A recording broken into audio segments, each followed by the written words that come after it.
Hello दोस्तों, मेरी कहानी वाले चैनल पे आप सबका स्वागत है। तो दोस्तों, हमारी आज की कहानी है पत्नी हूँ, गलतियों का पुतला नहीं। परिधि। आलोक ने तेजी से आवाज लगाई तो परिधि अंदर तक हिल गई और दौड़कर कमरे में पहुंची। ये क्या है? तुमने मेरी शर्ट को प्रेस नहीं किया और मुझे आज यही शर्ट पहनकर जाने का मन है, लेकिन आप तो हर शुक्रवार को ऑफिस टी शर्ट पहनकर जाते हो, इसलिए मैंने सोचा कि कल प्रेस कर लूंगी। तभी शोभा जी उधर से गुजरती हैं। मेरे बेटे से जितनी देर तूने जुबान लड़ाई है, उतनी देर में तो प्रेस ही कर देती। अब मन किया तो शर्ट पहन लेगा। जब तू अपनी मनपसंद साड़ी पहनती है तो ये तो तुझे कभी मना नहीं करता है। परिधि ने चुप रहने में ही भलाई समझी और प्रेस करने लगी। इतने में उसे ध्यान आया कि वो दूध तो गैस पर ही रखा ही है। दौड़कर रसोई में पहुंची, तब तक दूध उबलकर गैस को भिगो गया था। उसने तेज हाथों को चलाकर साफ करना चाहा, पर आती हुई सास की नजर उस पर पड़ ही गई। तुझे तो कितना भी समझा लो, पर तू तो गलतियों का पुतला है। तुझे तो कोई भी काम ढंग से नहीं करना आता है। ना मेरे बेटे का ख्याल रखती है, ना ही रसोई की चीजों का ध्यान रखती है। पता नहीं घर में करती क्या है। शोभा जी गुस्से किए जा रही थी। परिधि उसे भी सुन रही थी और तेज गद्दी से नाश्ता भी बना रही थी, वरना आलोक गुस्से में नाश्ता छोड़कर चले जाएंगे। तभी ससुर जी गिरिराज जी आते हैं और गुस्से में अखबार फेंक देते हैं। ये क्या तरीका है? घर में सबसे पहले कौन उठता है? परिधि ही उठती है, शोभा जी ने कहा। अच्छा, तो ये अखबार बाहर क्यों रखा था? परिधि ने इसे उठाया ही नहीं, पूरा बिखर गया था। अपने पापा की आवाज में आलोक हाँ में हाँ मिलाता है। सही है, सब परिधि की गलती है। ये कोई भी काम ढंग से नहीं करती है। ये ही ढंग से काम करे तो घर में शांति ना बनी रहे। अब फटाफट नाश्ता लगा दे। उसे नाश्ता परोसने में 2 मिनट की देरी क्या हो जाती है तो शोभा जी चिल्लाकर बोलती हैं, मेरा बेटा ऐसे तो भूखा ही चला जाएगा। तेरे भरोसे तो शाम हो जाएगी। कोई भी काम फुर्ती से नहीं करती है। ऐसे ही करेगी तो इसकी ज़रूरी मीटिंग छूट जाएगी। परिधि फटाफट से नाश्ता लगा देती है और आलोक ऑफिस चला जाता है। आधे घंटे बाद आलोक का गुस्से में बड़बड़ाते हुए फोन आता है। मम्मी, परिधि की गलती की वजह से आज मैं ऑफिस ज़रूरी फाइल ले जाना भूल गया और मुझे बॉस की सुननी पड़ी। सुबह सुबह घर का माहौल खराब कर देती है और उसकी वजह से मैं अपने ज़रूरी काम भूल जाता हूँ। ये सुनते ही शोभा जी का पारा चढ़ जाता है और वो परिधि को फिर से डांट लगाती है।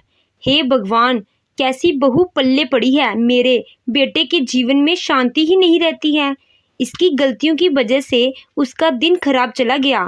तूने उसे याद क्यों नहीं दिलाया कि वो फाइल लेकर जानी है?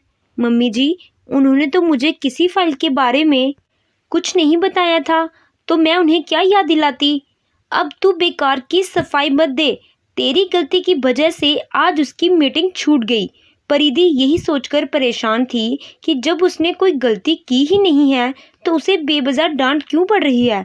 घर में किसी का भी काम बिगड़े, हर गलती का ठीकरा उसके सिर पर ही क्यों फोड़ा जाता है। इस घर की बहू हूँ, आलोक की पत्नी हूँ, कोई नौकरानी तो नहीं हूँ। ये लोग तो ऐसे व्यवहार करते हैं जैसे सारी दुनिया सही है और एक मैं ही गलत हूँ। परिधि की आंखें भीग जाती हैं। परिधि को कुछ समझ नहीं आता है, आखिर वो क्या करे। उसे याद है जब वो छोटी थी तो अपने मम्मी पापा साथ कितने सुख से रहती थी। एक बार कार में वो मम्मी पापा के साथ जा रही थी। गलत दिशा में सामने से आते हुए ट्रक ने टक्कर दी और उनकी कार के परखच्चे उड़ गए। मम्मी पापा की मौके पर ही मौत हो गई और वो उछलकर दूर जा गिरी थी। उसे उसकी दादी ने ही पाला था, पर वो भी अपने दूसरे बेटे बहू पर ही निर्भर थी। चाचा चाची ने उसे ज़्यादा पढ़ाया लिखाया नहीं। वो पढ़ने में बड़ी तेज़ थी, इंजीनियरिंग करना चाहती थी, पर उनको लगा था कि बेकार में पढ़ाई पर पैसा लगाने से बेहतर है इसकी शादी करके इसके बोझ से मुक्ति पा ली जाए। दादी ने समझाया भी, अभी वो 18 साल की है और उसे घर गृहस्थी के काम भी नहीं आते हैं। इतनी जल्दी शादी मत करो, उसे आगे पढ़ लेने दो। पर चाचा चाची ने उनकी बात नहीं मानी। उसकी शादी के लिए एक ही घर देखा, कुछ छानबीन नहीं की और शादी कर दी।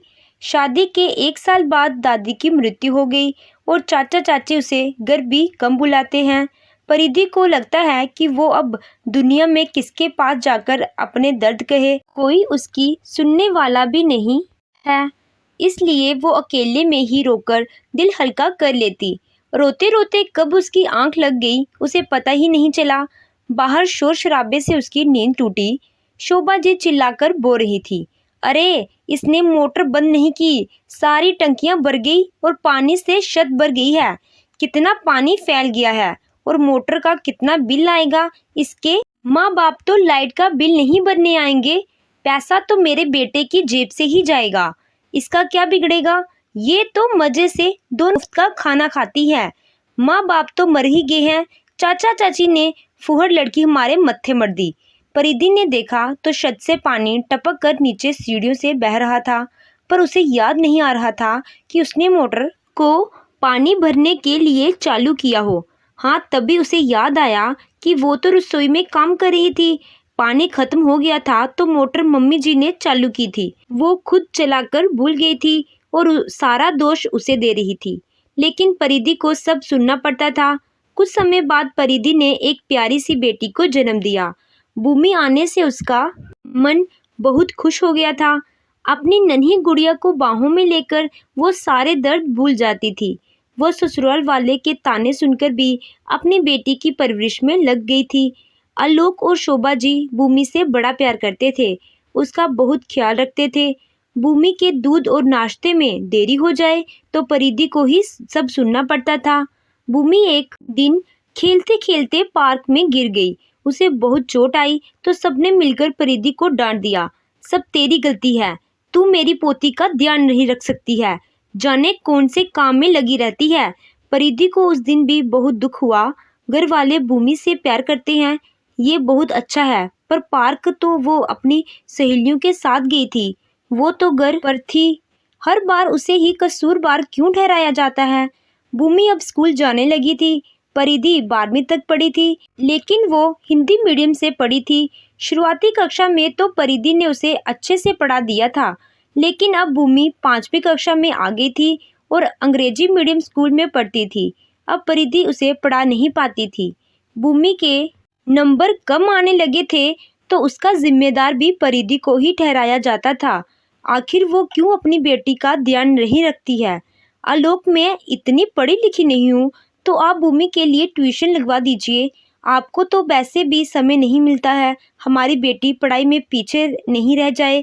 परिधि ने अपनी सलाह अपने पास ही रख। तेरे माँ बाप ने तुझे पढ़ाया होता तो मुझे बेटी के ट्यूशन के लिए पैसे खर्च नहीं करने पड़ते। तेरे चाचा चाची तुझे पढ़ाने चाहते होंगे, पर तू ही पढ़ती नहीं होगी, तभी तो हर काम में पीछे रह गई। आजकल की पत्नियों को देखा है, बराबर कमाती हैं, पति का साथ देती हैं, और एक तू है, बस दोनों वक्त मुफ्त की रोटियां तोड़ती है। ये सुनकर परिधि की आंखें भर आई। हमेशा आलोक उसे फुड़प्पन और मुफ्त की रोटियों का ताना देते थे। आखिर उसकी क्या गलती थी। ऐसे ही सालों निकल गए। परिधि घर की बहू थी, आलोक की पत्नी थी, पर उसे कभी मान सम्मान और प्यार नहीं मिला। उसे तो बस गलतियों के लिए दोषी ठहराया गया था। वो कभी इन सबके खिलाफ ज़्यादा कुछ बोल नहीं पाई, बस सहती ही रही। ऐसे ही सालों निकल गए और अब भूमि कॉलेज में आ गई थी। वो अपनी मम्मी परिधि से बहुत प्यार करती थी। बचपन से देख रही थी उसके दादा दादी और पापा उसकी मम्मी के साथ कितना बुरा व्यवहार करते थे, पर छोटी होने के कारण वो कभी कुछ बोलती नहीं थी। अब वो समझदार हो गई थी, अच्छा बुरा सब समझती थी। अपनी परीक्षाओं की तैयारियां कर रही भूमि एक रात को सो गई और उसके कुछ प्रश्न छूट जाते हैं। सुबह वो अपने पापा से बोलती है कि पापा, कुछ प्रश्न रह गए हैं। ये सुनते ही आलोक का पारा चढ़ जाता है। ये सब गलती तेरी मम्मी की है, उसे भी तेरे साथ में जागना चाहिए था, तेरा ध्यान रखना चाहिए था। परिधि, परिधि, आलोक चिल्लाकर बोलता है, जरा भी सी अक्ल नहीं है क्या तुझमें?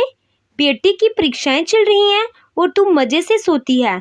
आज तेरी गलती की वजह से इसके कुछ प्रश्न रह गए हैं। तू रात भर साथ में जागती तो भूमि परीक्षा की अच्छे से तैयारियां कर लेती। भूमि के दादी दादा भी सारा दोष उस पर मढ़ देते हैं। परिधि बरसों से ये सब सहन कर रही थी, तो उसे अब एहसास होना बंद हो गया था। पर आज भूमि चुप ना रह सकी।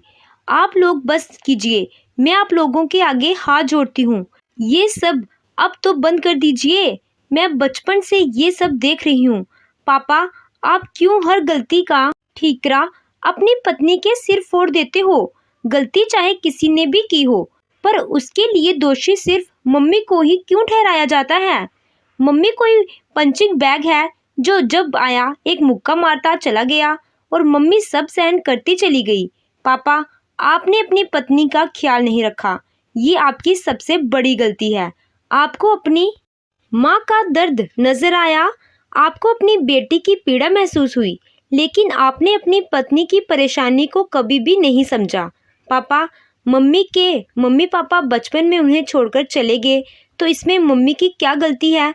उनके चाचा चाची ने उन्हें पढ़ाया नहीं, जल्दी शादी कर दी, तो इनकी क्या गलती है?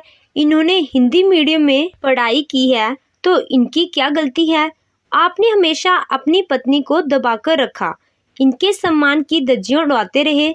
आप हमेशा से मम्मी को डांटते रहे।